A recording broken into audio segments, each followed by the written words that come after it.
Welcome to New Reality Awakening, where seekers become finders and stories become transformations.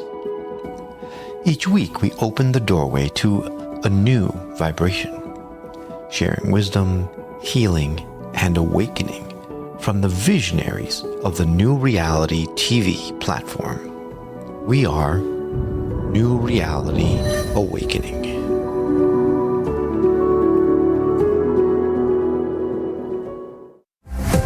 There is more to this world than what we see. I'm Kris Ashley, and on Expanded Awareness, I invite you into deep, soul-stirring conversations with healers, spiritual teachers, researchers, pioneers, intuitives, and truth seekers of every kind, even those who walk between worlds. Together, we explore ancient wisdom, unseen realms, healing modalities, and more, with real-life demonstrations and heart-opening insight. This is more than a show. It's my own sacred journey to heal and remember who I truly am. And I'm inviting you to walk it with me. Expanded Awareness. Awaken the magic within. Hi, everyone. I'm your host, Kris Ashley. I am so excited you're here with me today. This is my first episode of this show, first of many. I can't wait to see how it transforms over the years to come. But I am so thrilled because I have the absolute best guest I could imagine to help kick this off with me. So with me today, I have what's become my good friend, Bob Frissell. So Bob is the founder of the breath alchemy technique and is a teacher of 36 years. His books are regarded as underground spiritual classics. In addition to the 30th anniversary edition of Nothing in This Book is True, but It's Exactly How Things Are, he is the author of Catching the Ascension Wave, Something in This Book is True, Your Spiritual Being Having a Human Experience, and Transforming through 2012. His books are published in 25 languages and are available in more than 30 countries. He has also appeared on numerous talk shows, including Fade to Black, the Jeff Rense Program, and has been a 4-time guest on Coast to Coast AM. So, Bob, welcome. I am so honored you're here with me today. Well, thank you, Kris. It's an honor to be here. I don't know how you introduced me as being the absolute best guest you could have. Well, okay, I'll fly with that. Let's go. So here I am. I'm the absolute best guest you could ever possibly have. Boy, I better say something good, hey? I know, Okay. no pressure, right? Pressure's No low now. pressure. No, not at all. No, let's just have a good time. I don't believe in pressure. Always. And it's always a good time with you. I had you on my podcast and we've endorsed each other's books. And like I said, I just have a lot of respect and just, you become a friend and it's great. So, I like to start my podcast episodes out this way. I want to start all my show episodes out this way as well, by asking my guests what their origin story is. So we're going to talk about aliens today. And like you and I were just talking about in the green room, this might take us off on a million different tangents. And there's so many different angles we can come at it with, especially with your background. But I'd love for you to just give viewers a little taste of how you became interested in UFOs and contact and aliens. Mm-hmm. Well, I've been on a journey. I've been a searcher for a long, long time, and I've been around the block for a few years too. So I've had quite a few years to really look into these things. But it really began in earnest, Kris, in 1990. I was up at a local breathwork center up in the Sierra, giving a week-long training, and the training it was great. I mean, but it was just. I've been there many times before, given many trainings up there, and they were all great and just like that. But this one, something happened that was totally unexpected. This was January of 1990. And I went into the lunchroom in preparation for my evening's talk, and just to grab a snack and to pick up something to take a look at. And what I picked up to take a look at really changed my life forever.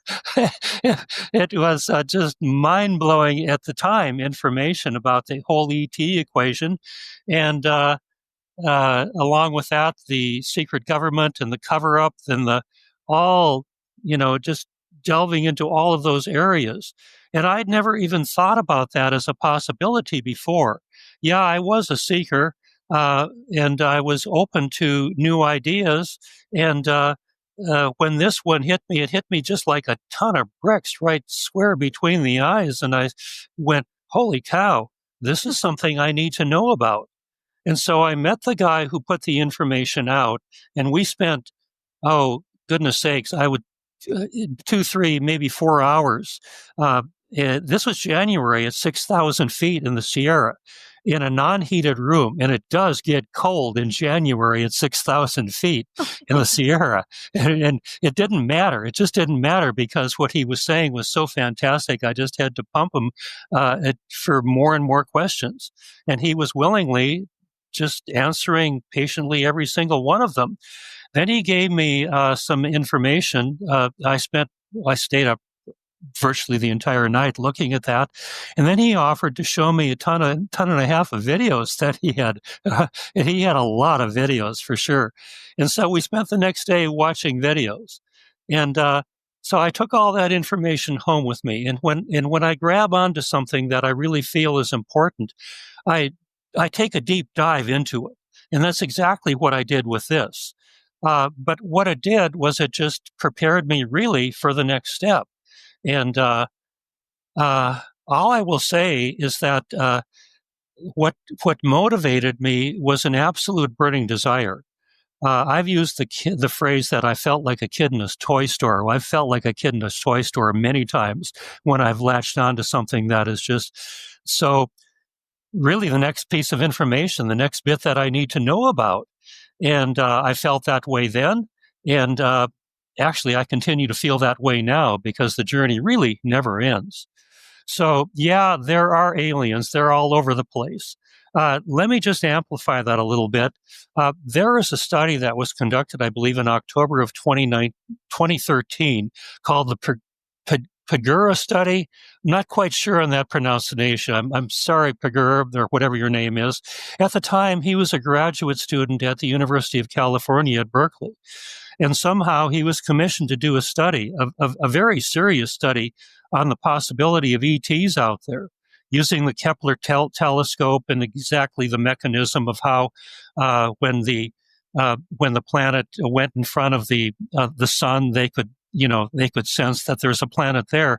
And from it, they used extremely, and I do mean extremely, conservative figures when they came up with the idea that of all the Earth-like planets out there, there's a whole lot of them, and that, in fact, if you take every grain of sand on planet Earth, now just imagine for a moment, I'm just want to lead you into this for a bit. Go to the ocean and just walk up and down the beach and just contemplate how many grains of sand do you suppose there are on this beach? Then try the Sahara Desert and then try, there's a lot of grains of sand on the planet. And what they came up with using extremely conservative estimates is that for every grain of sand on the planet Earth, there are 100 different Earth-like planets out there in the cosmos. Now, that's just mind-blowing. Well, yeah, I mean, you're talking about virtual infinity right there.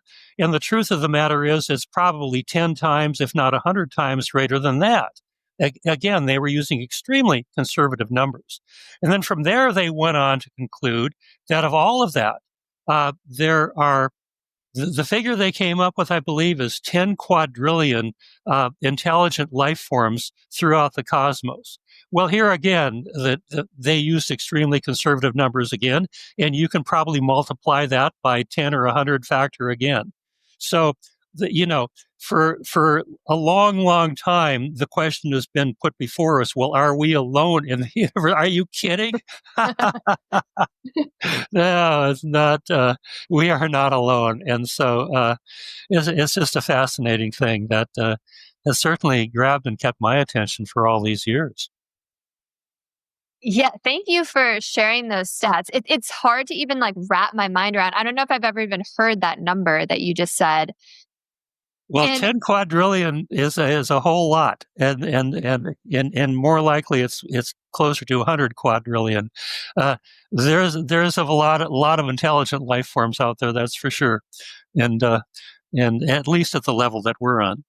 yeah, and it would be egotistical to think that we were alone. Like, yeah, I like that you said at least on the level we're on. We're going to touch on that for a second. And I just want to say, I know that feeling of the kid in the candy store Oh yeah, of good. being so excited and just going down that wormhole and like not even sleeping because you're so excited, Yeah, right? yeah. So I'm just, what was that first piece of information that that gentleman shared that just like really grabbed you? Well, it was a book, and it actually was a photocopy of a book, as I do recall, Hmm. and there were a bunch of other documents there too. I remember specifically one of them talking about a contact by the name of Billy Meyer. He was a one-armed Swiss farmer, still is, I hope, and he was contacted by the Pleiadians, fourth dimensional beings. I think it was began in something like 1970 and continuing to, oh, I'm just guessing now, till maybe into the 1990s or so. And what came out of that was some pretty interesting information. And the guy, his name was Doug, by the way. And Doug also had some videos that we looked at the next day to back this whole thing up about Billy Meyer's story. And is Billy Meyer telling the truth, or is this some fictitious bit of nonsense or whatever it was? And the conclusion was by reputable people that, yeah, this guy is telling the truth. And he was just one of many contactees. Another person there was information on and videos about that we watched the next day, a guy by the name of Bob Lazar. Bob Lazar, I think, he's gotten out. His message has gotten out quite a bit since back then. But back in 1990, this was all new stuff, and he was talking about how he was commissioned to work for the government. He thought he wasn't quite sure what he'd be working on, but he discovered that his job was to back engineer captured UFOs, and he revealed a whole lot of information about the whole bit, the anti-gravity techniques and the fuel that they use, an element called element 115 that allegedly you can't produce here on Earth, but but they have it, and so that implies that the government has been in touch with ETs for quite some time, and they have. There was another contactee, a guy by the name of Bill Cooper. Now, I really latched on to what Bill Cooper had to say because I really felt at the time that even though he was ridiculed, but if somebody's got something really powerful to say, you can bet they're going to be ridiculed. And so I just took that as evidence that this guy is probably telling the truth. But what I decided to do was to approach, and when I say to do was in my research, I decided to approach what Bill Cooper was saying as though it's not true and to see if I can prove it's false. And all I ended up doing was proving that is absolutely true. And here again, that was back in 1990, and I can say that with total certainty right now. So what he was revealing was really some pretty amazing stuff. At the time, yeah, very amazing stuff. Still is today, especially if you're hearing it for the first time. And I put this information actually in significant detail in both of my latest books, both in Nothing in This Book is True and Catching the Ascension Wave.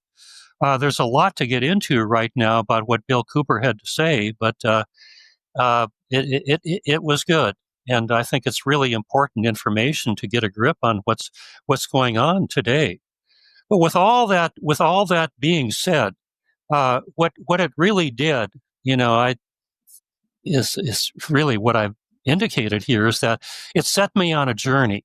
And feeling like the kid in the toy store, it was a labor of love. I was doing it for its own sake.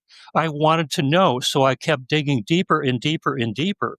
And out of that, I aligned with a group here in the San Francisco Bay Area that met about once or so every month of like-minded people.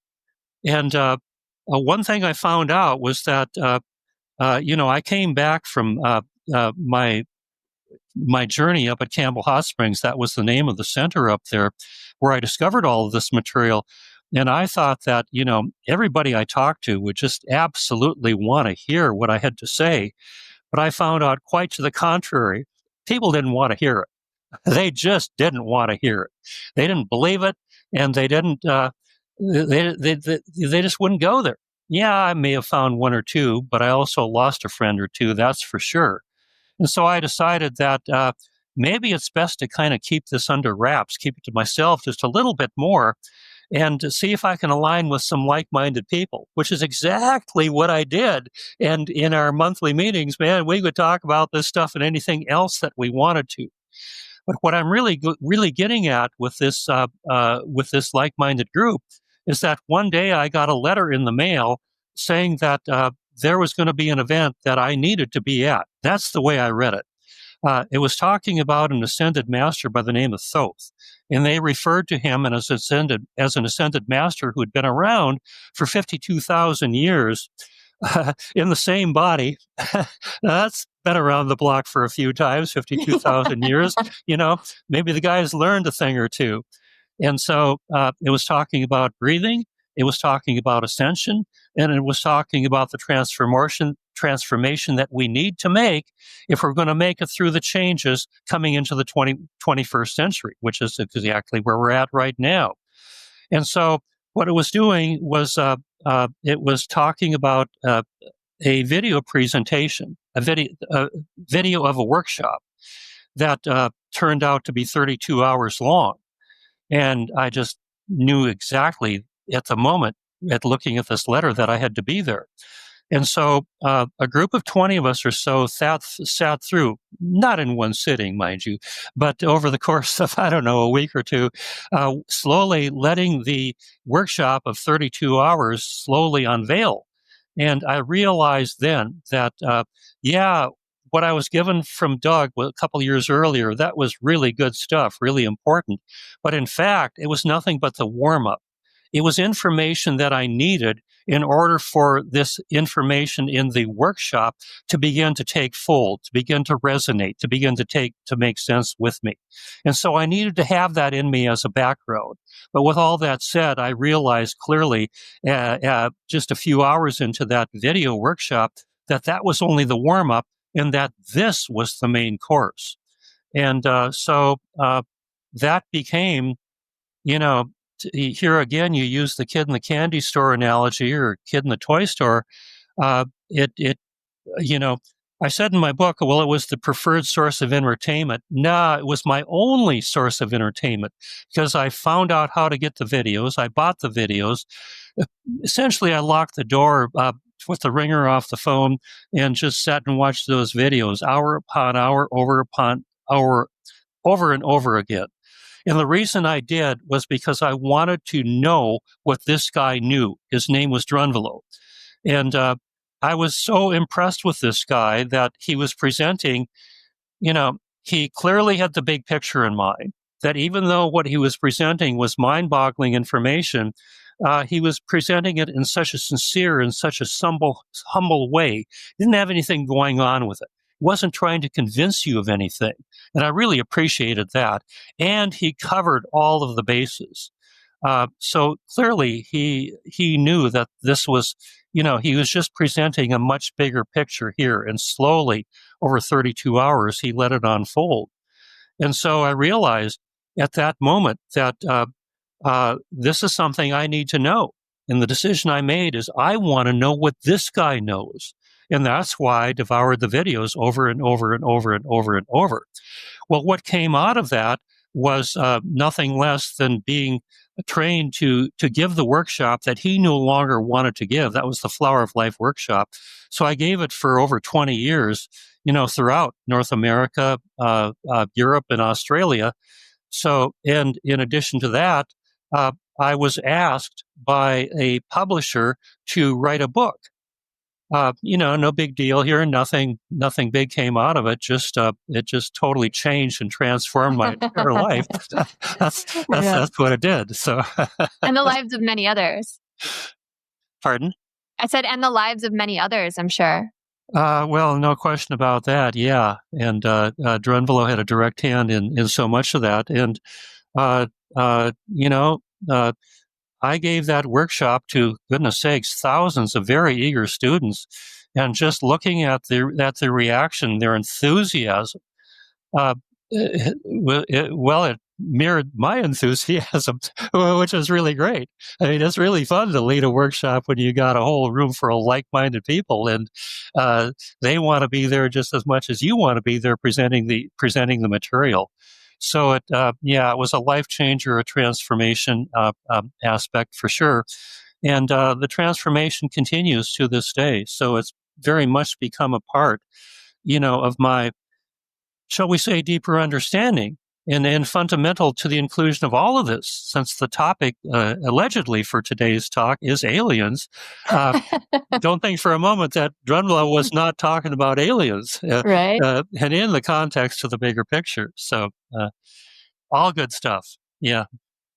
Yeah. Thank you for all of that. I just so excited hearing you talk about it. I've read it in your books, and it's just so fun to hear you talk about it. Just a little background for viewers. The Ancient Secret of the Flower of Life by Drunvalo Melchizedek was the book that led to my spiritual awakening. And I've taken the Flower of Life workshop. I wish it was with Bob. I was back in Chicago, but I've taken workshops with Drunvalo, and I was laughing when you said that you tried to share all that alien information with people and they weren't into it, because I've tried to give so many people the Ancient Secret of the Flower of Life. You have no idea how many copies of that book I've purchased. And there's been like one or two that have taken off with it. And everyone else is like, yeah, okay, you're a little crazy. So it's just perfect. It comes full circle. So I'm trying to think where we want to go next. I guess, you wrote Catching the Ascension Wave. You were talking about, pertinent information to what we're going through right now. I guess in from the aspect of aliens and UFOs, what is the most important information that viewers and us need to know right now with all that's going on? Well, that's a pretty good question. That's a really good question. In fact, it's a good thing that we're talking about aliens, ETs, and because our government has been in contact with the ETs for goodness sakes, who knows how long. There's just so much that is going on behind the scenes that, of course, we're not told about yet. But I think the disclosure, is probably sooner rather than later. But that's another topic to itself. But the point that I really want to get to, and that I made in the book, is that we've been in, not only has the government been in contact with ETs, and I'm speaking of the benevolent ETs right now, but the benevolent ETs have been in contact with us, at least ever since the 1950s. And when I say they've been in contact with us, they quickly realized that, they weren't going to get really hardly anywhere in trying to communicate with government sources. And so what they did was they went to more aware, more tuned in people. Way back in the 1950s, there were people who were tuned in, not to the degree that we have today, but still there were plenty of aware people. And so they went to the people who were more likely to hear the message. And their message was that you, meaning planet Earth, are in store for some major, major changes. And the whole thing that they were getting at was a shift in the dimensions. And so, speaking of dimensions, what they were referring to is the fact that we currently reside on third dimensional Earth. All dimensional worlds that are in existence are all passing right through the very room in which you are sitting and which I am sitting. They're all separated by wavelength. And so one universe is different from another because it's a different wavelength. As you go up the dimensional scale, the wavelength becomes shorter, the vibratory rate becomes much higher, and the consciousness rate is a reflection of that. Because when the consciousness is vibrating at a much higher rate, it's vibrating in tune with its true nature, which is our true nature. And our true nature is that we are perfectly functioning holograms of the one infinite creator, meaning that when we are in contact, only in contact in the present moment, it's the only time it's available in the present moment, in contact with our true self, through our heartfelt connection to source, what I call our higher self, and others call it too, then we have an unlimited reservoir of this higher vibratory energy coming through us. And its joyfulness and its creativity and its inspiration and its compassion and its commitment to the greater good, to service to the whole, and not, getting off of the what's in it for me and expanding to include, well, what's the greatest thing that you and I individually can do to contribute to the planet, to contribute to all of humanity. It's that sort of an awareness. And so that's the aspect of the higher dimensional worlds. But you get down into the lower dimensional worlds, and the third dimensional world is a lower dimensional world. It's where self-awareness life first begins to appear, but it is really in many ways at the bottom of the barrel of self-aware consciousness, because we're living under the false illusion of exactly who we are not. We've adopted our mind as our master, and we are not our mind. Eckhart Tolle said it perfectly in his book, The Power of Now. The very first chapter is titled, "You Are Not Your Mind." I got it right on, Eckhart. and I say the same thing in my books. So we need to be clear on that. But when you're living life as though you are your mind, you're in a continual state of judgment. If the reality out there or a person out there does not conform to your mind's vision of how that person should be behaving or how the reality should be, then you're going to judge it. In other words, you're going to make it wrong. And so that's polarity consciousness. And what polarity consciousness and the judgment does is it perfectly keeps you locked into your reactive mind. And in so doing, it also perfectly keeps you out of the present moment. And in so doing, perfectly keeps you out of your true nature, your heartfelt connection to source, your higher self. And you're vibrating at a very dense rate.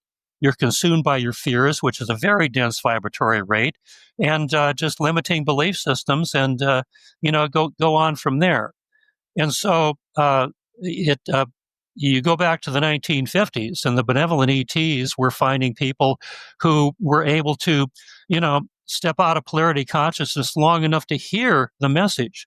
And what they were saying is that you better start preparing yourself, because there's going to be tremendous changes on this planet. Again, they were talking nothing less than a third dimensional planet transforming into fourth dimension. Now, this is not unusual at all. It happens all throughout the cosmos. Whenever a planet has progressed enough to get to the point to where it's ready to move on to the next level, that's exactly what happens. It goes through a dimensional shift. And this was the essence of their message back in the day. And also, they were talking about changes that we need to be prepared for. Not only the changes in consciousness, but also changes in more commonly called earth changes, which are a direct reflection of our consciousness.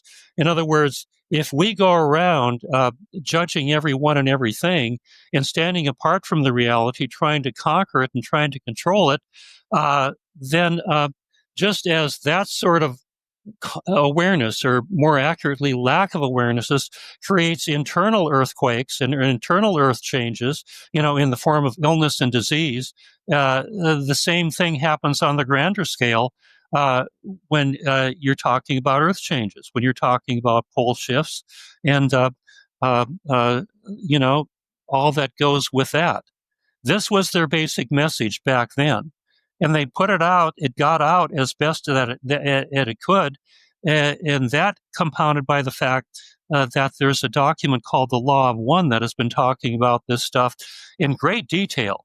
but the depth and the breadth, the understanding that's presented in the law of one goes beyond anything. You put the two together, and there's no question about it. We're not only in the midst of tremendous changes right here, right now, but those tremendous changes are ultimately the pathway to something that's really good is going to happen. When we're talking about shifting from the third dimension into the fourth dimension, now just take a moment, Kris, and just imagine your very best moments here on third dimensional Earth.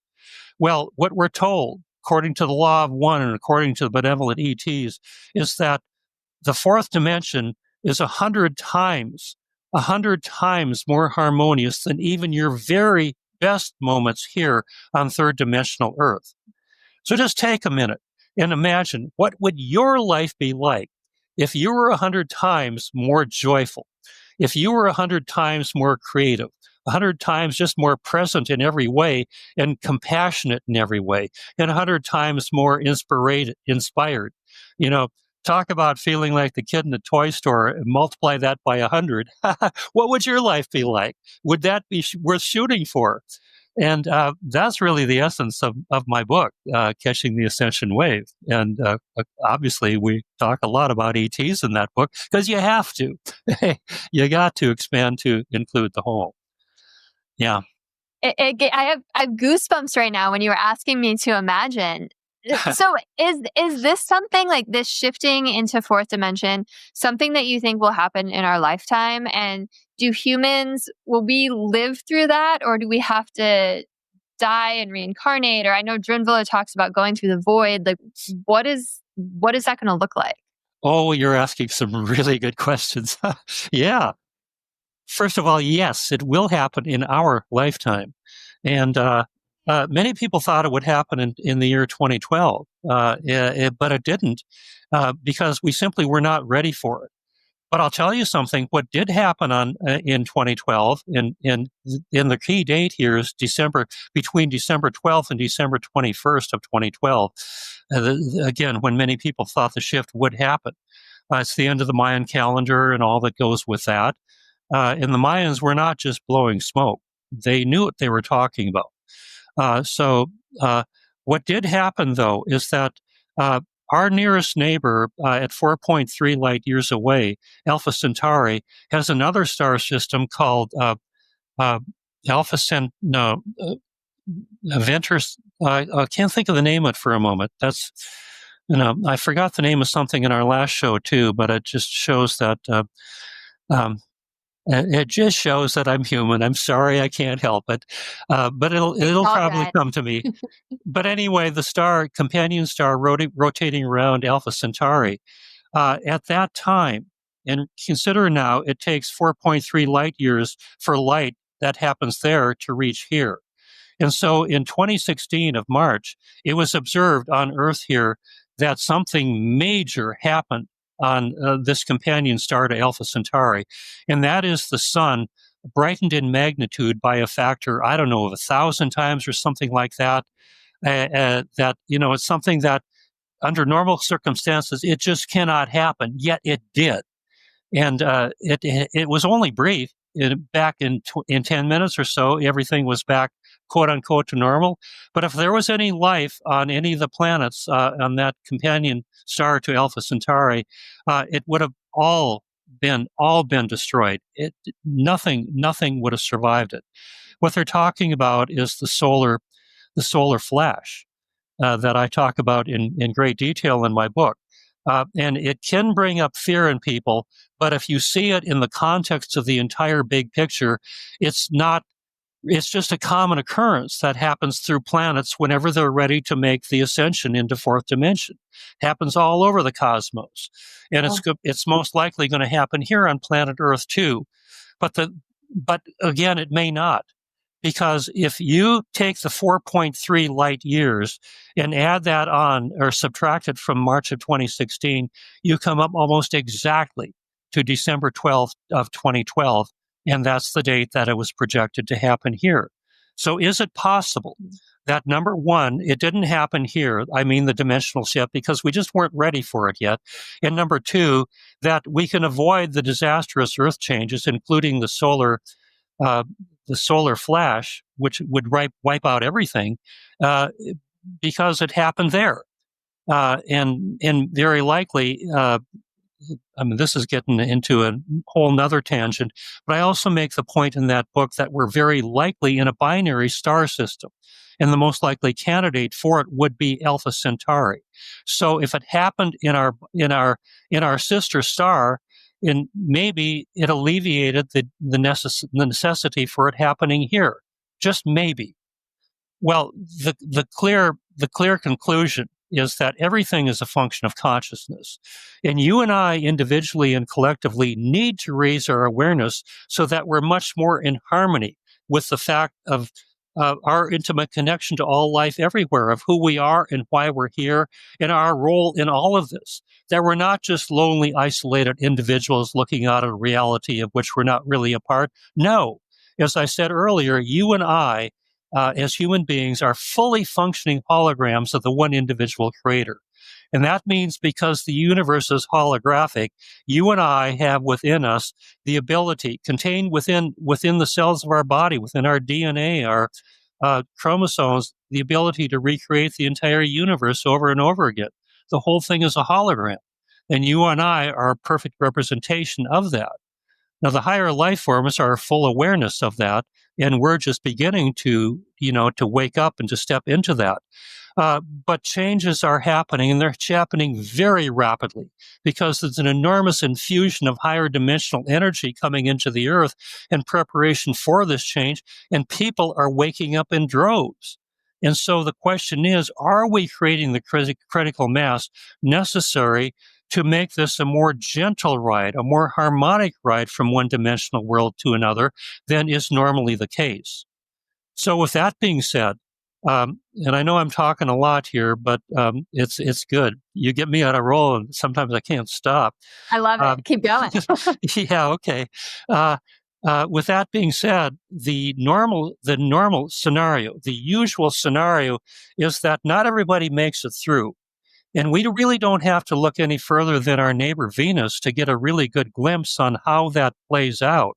And you can reference this in the Law of One. Just go to lawofone.org and you can look it all up. Law of One, by the way, is from the Venusians. They call themselves the ancient builder race, and it's presented by Ra, who is what does he call them? A humble servant of the Law of One. What they are is a collective consciousness. You get to the point to where they are right now. They're six-dimensional beings, and it's impossible for them to consider themselves as individual beings, and they don't see us as individual units either. It's just that we're still stuck here down in third-dimensional consciousness, that we haven't quite got to that point yet. But anyway, Venus graduated about 2.6 billion years ago. And at the time, what I mean by graduating is they went fourth dimensional. Their population at the time was about 38 million, very sparsely populated. And at the time, not everyone made it through. In fact, only 6.5 million made it into the higher worlds.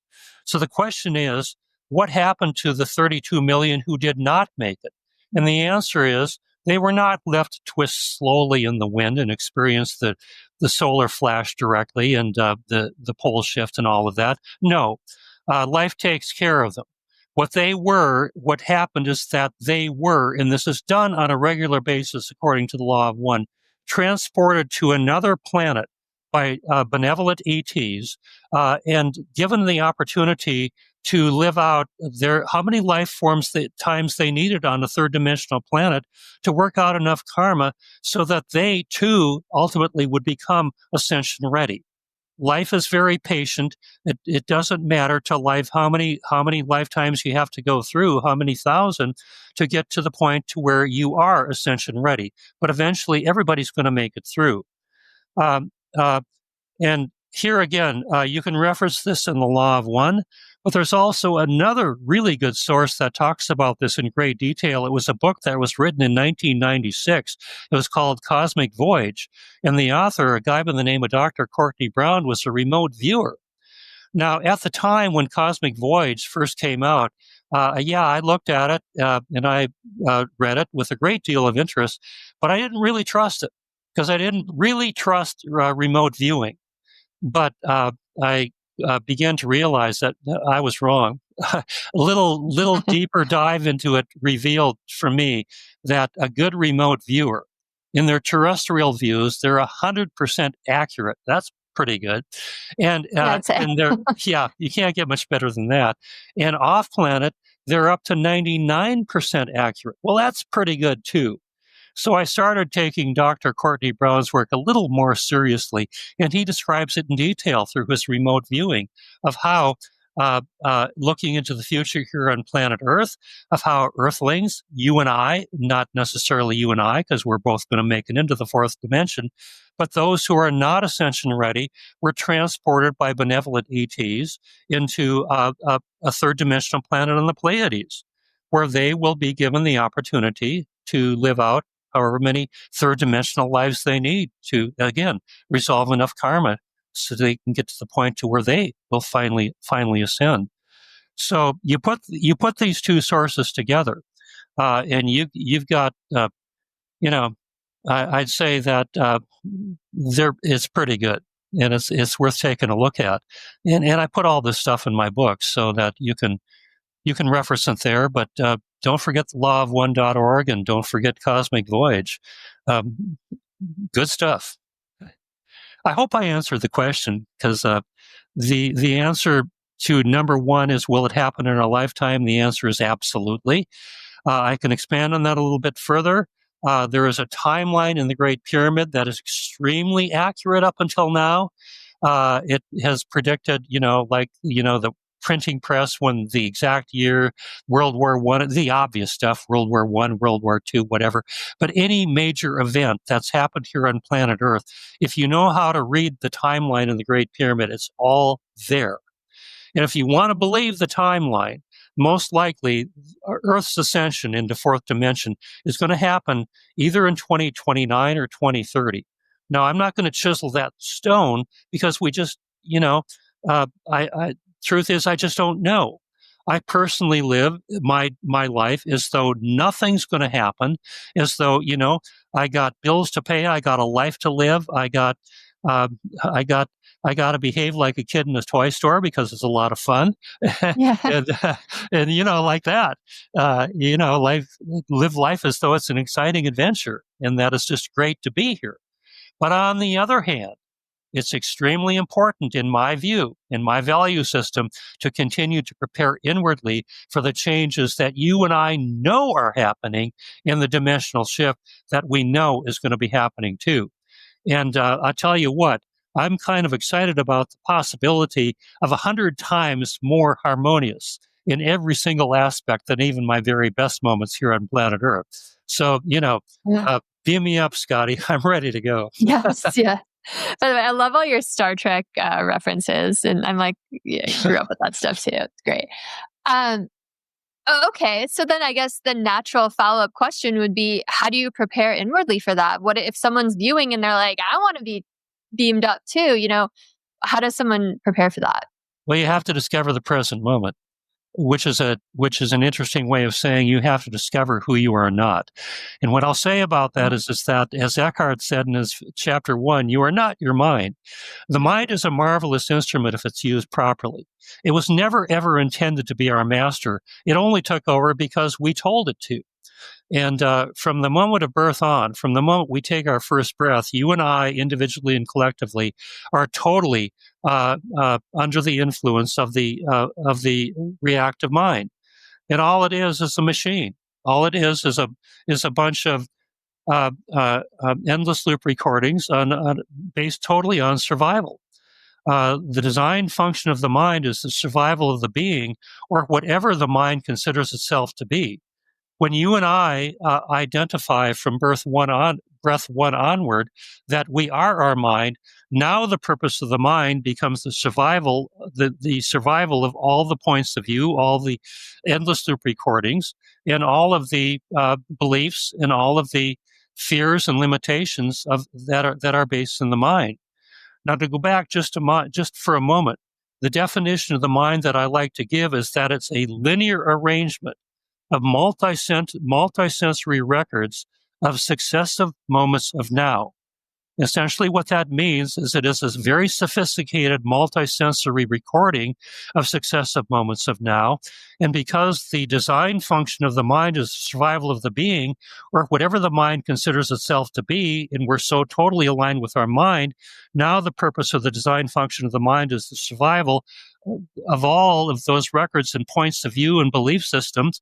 Well, what happens is that from the moment of birth on, everything that we experience is viewed as a threat to survival, accompanied with relative pain and relative unconsciousness to some degree.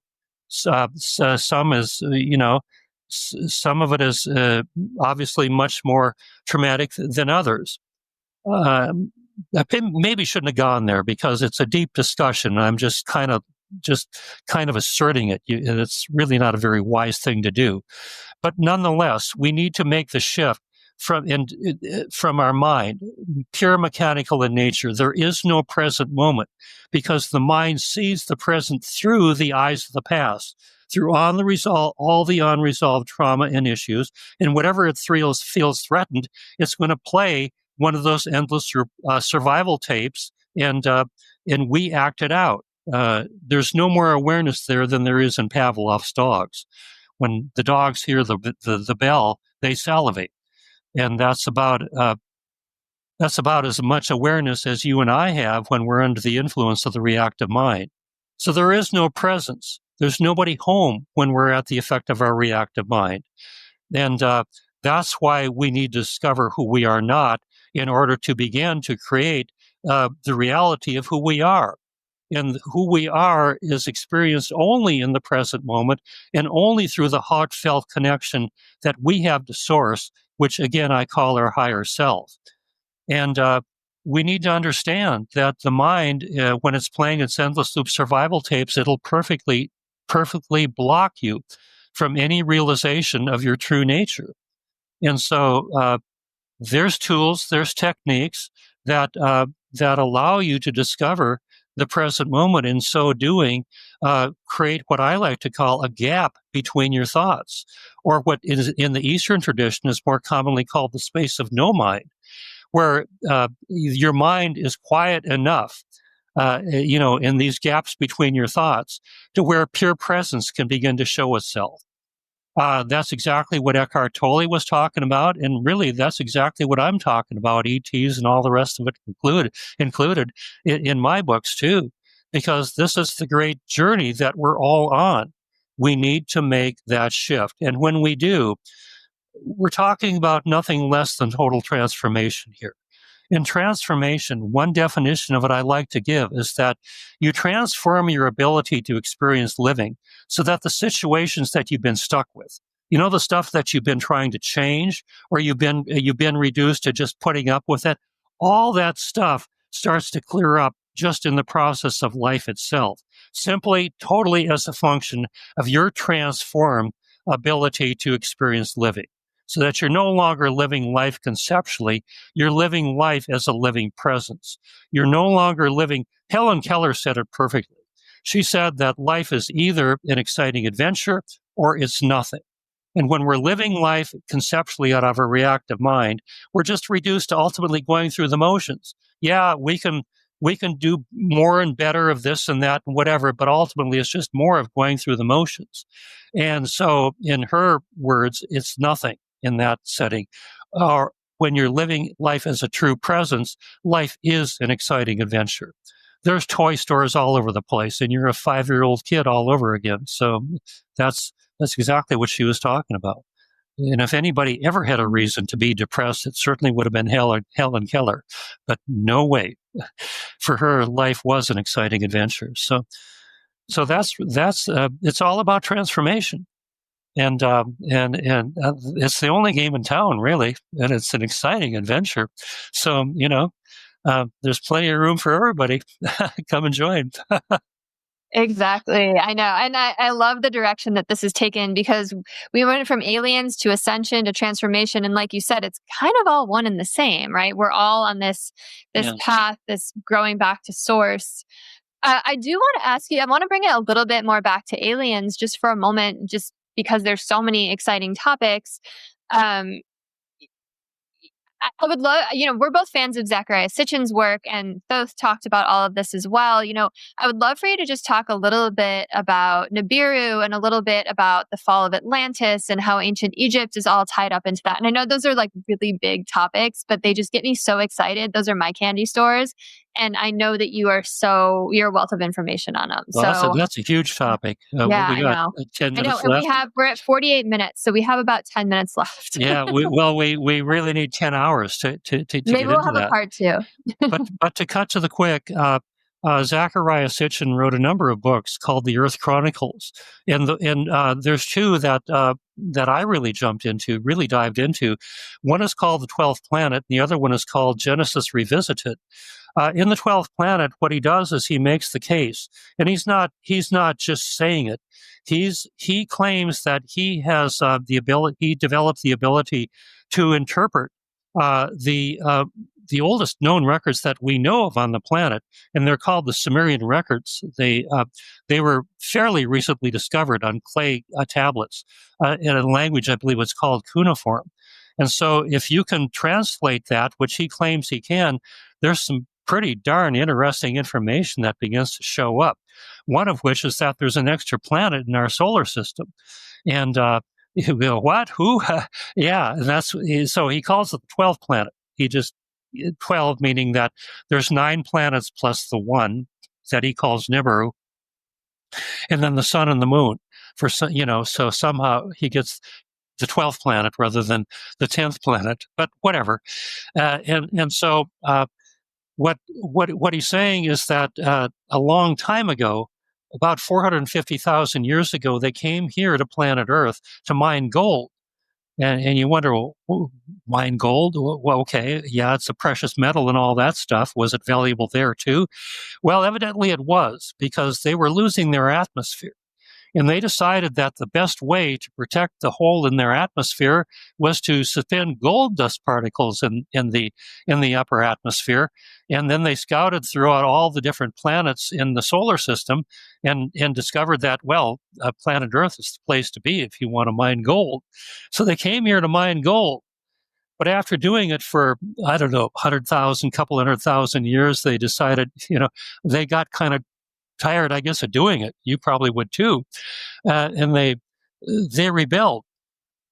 I mean, can you imagine everybody putting down your shovels and saying, we ain't going to do this anymore? And so what they decided to do. I don't blame them, right? Yeah. Well, and then considering too that their lifespan evidently was a little bit longer than ours, about 360,000 years. So, if you're going to live that long and you spend 100,000 of it mining gold, maybe you decide at some point, well, there's something better to do than that. And so it was decided to create a subservient race. And to very much cut to the quick, that subservient race turned out to be us. But when we first came out, we were hybrids. We could not reproduce. We had one purpose, and that was to mine gold. We were slaves.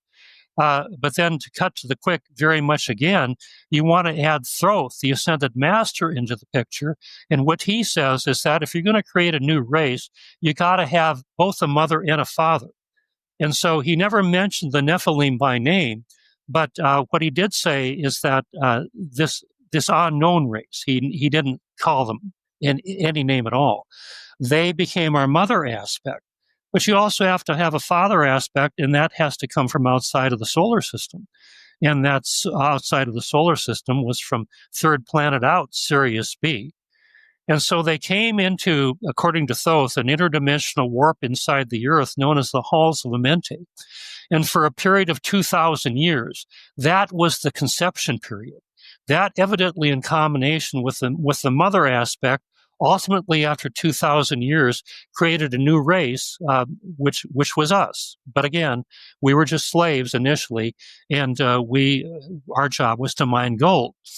But if you take a closer look at Sitchin's work, and if you can believe that he actually could interpret these records, then he talks about how at a certain point, you might say more advanced of us, or certain numbers of us, were taken into what is now the southern area of Iraq, into the it was called the Garden of Eden, E.din.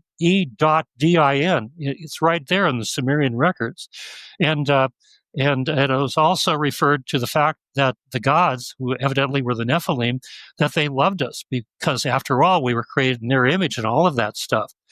But we did something that they didn't like, and that is, in the Garden of Eden, we ate from the tree of uh, uh, of the tree of knowledge, the tree of, what it did was it gave us the ability to procreate.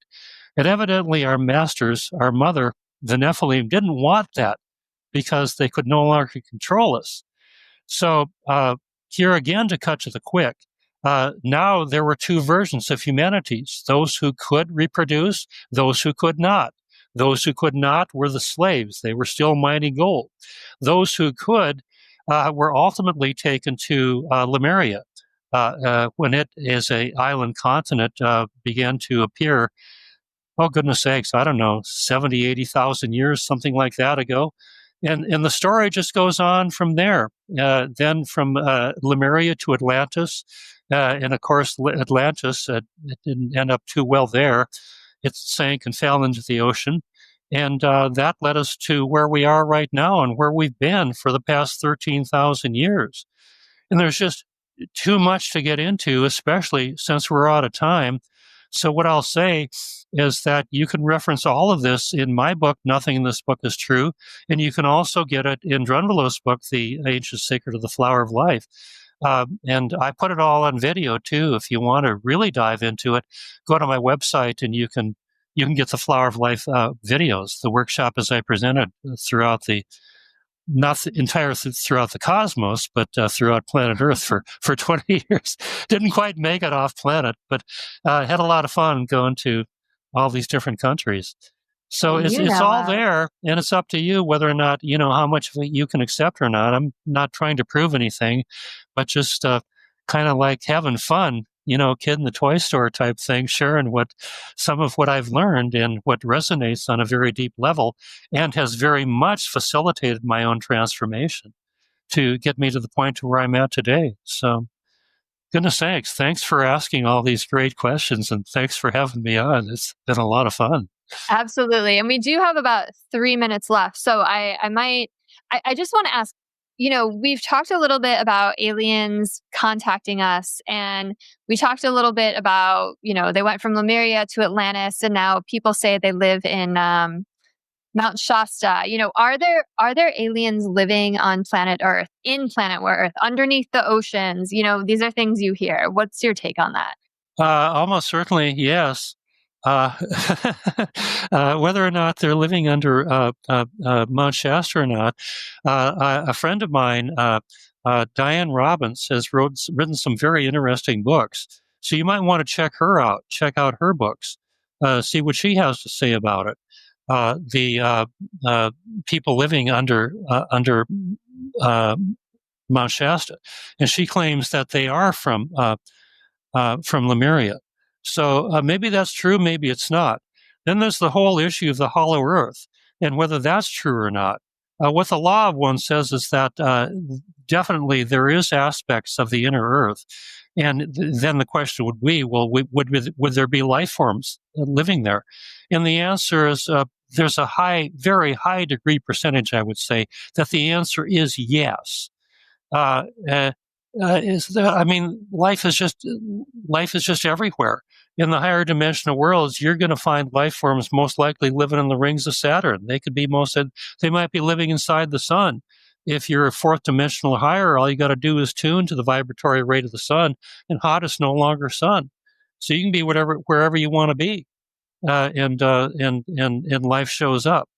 Now, third dimensional life is a little bit different because we can't. I was talking about Venus 2.6 billion years ago. Well, if you look at third dimensional Venus today, you can do a quick search, and the average surface temperature on Venus is about 864 degrees Fahrenheit. That would be just a bit more than a hot day. So on Bet. third dimensional Venus, you can't live there. The conditions on the third dimensional have to be optimal in order for life to be. But I'm talking about fourth dimensional and higher. There, life can be anywhere. And I think we've pretty well made the case, if you want to believe the Pettigrew study, that life is everywhere. So, enough said. There's just so much out there that you can be looking and researching now, and you just day in, day out, you're never going to cover it all. But I think that you can cover enough of it to quickly convince yourself that there's something really to what we're talking about here. Yeah. Well, thank you so much. It's just all so fascinating. I feel like we could have talked for 6 more hours. I could. So much I want to ask. I wanted to ask you about the day the moon rung, but you'll have to go to Bob's book I think it's in Catching the Ascension Wave. You changed my view of the moon after reading that. So, Bob, I'm sure people want to connect with you. So tell them how they can work with you, where they can find you on the internet, all those things. Well, you've got my website there, bobfrissell.com. You can take a look at me there. But I really like to start people off with looking at my books. You'll find my books on my website. Currently there's the 25th anniversary edition of Nothing in This Book is True, but it's exactly how things are. That is the title of the book. In November, we're updating it even more, coming out with the 30th anniversary edition of Nothing in This Book is True, but it's exactly how things are. That's an even updated version of the 25th. And for those of you who have read the early version of Nothing in This Book, you read that, but these are totally new books. And if you haven't read the 25th or the upcoming 30th edition of Nothing, you have not read those books, because there's, somewhere between 10 to 12 to 15 entirely new chapters. The rest of them are all pretty much updated and expanded. So those really are brand new books. And then the other book, Catching the Ascension Wave. You can reference them at my site, and the most obvious place to order them is from Amazon. So I have links on my site to get to Amazon in case you've never been there before. But they're available in bookstores and lots of other places too. So I like to start people out by looking at my books, and if they resonate with you, then schedule some time to talk with me. I'll offer a 30-minute free consultation. But really, I want you to be primed enough to at least have read one of my books so that we can speak, in kind of like a up-to-speed version, and make your 30 minutes really, really well worth your time. And, if you take a deeper look into my website, you'll discover that I've got workshops and one-on-one opportunities to work with me. And there's lots of possibilities there. But here again, I like to start people out with my books, ideally. Awesome. Well, thank you so much, Bob. I appreciate your time so much. I've got to cut this short because we are out of time. If you're watching this and you think you would be a great candidate for the show, email me at info@krisashley.net. Please go check out bobfrissell.com. And Bob, thank you so much. If you're viewing, I will catch you next week. I appreciate you all so much. Have a beautiful rest of your day. Keep awakening with us at newrealitytv.com, where there's one truth and many paths.